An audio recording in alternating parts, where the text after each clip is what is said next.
Karmavog has been founded by Saurabh Sarkar. Saurabh was my junior. He was, I was a final year, senior in Western terms, and Saurabh came in as a wide-eyed freshman. He had ideas, and I know him for over 30 years. Actually, I know him exactly 30 years, from 86 to 2016. And what impressed me about Saurabh, he went to United States to study at Syracuse. But when I first tried to mentor him and discuss his career options, he was sold on doing something entrepreneurial, something educational, and using technology for the good of people. He didn't really care about how much money he made, or whether he was a successful businessman, but he truly cared about the philosophy, truly cared about what he wanted to deliver. He didn't want to take shortcuts. I know a couple of times I had discussed with him, and I would say, okay, when are you doing this? When is your next big project? And he would say, no, Partho, let's wait a couple of years. I have to work on something. So he, and pardon me for making this comparison because I just saw that movie, Steve Jobs, he didn't settle for anything less than perfect. He wanted to take his time and do it right.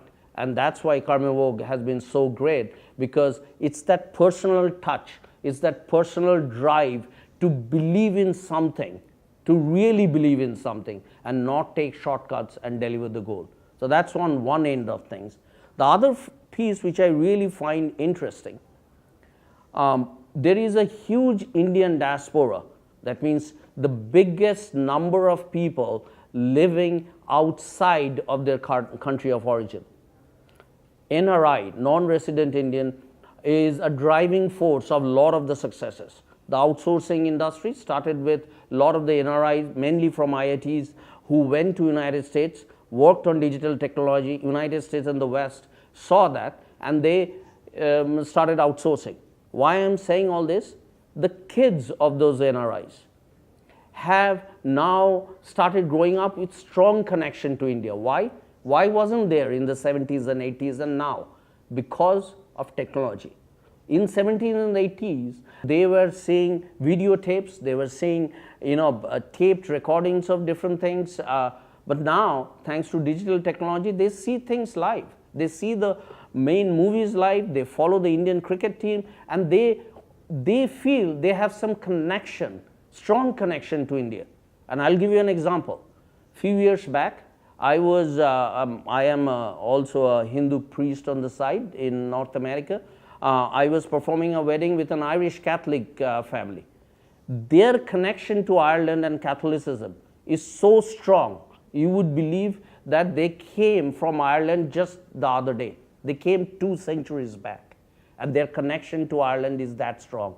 Kennedys feel that passionately about Ireland. Why can't our kids feel that passionately about India? And they do.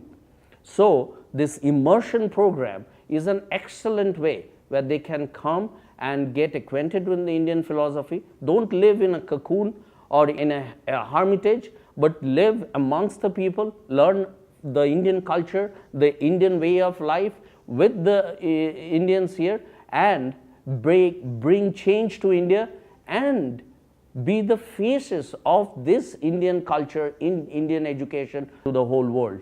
That immersion program which Karmavog is finding is a great way to connect Indians all over the world, and salute Karmavog for doing that.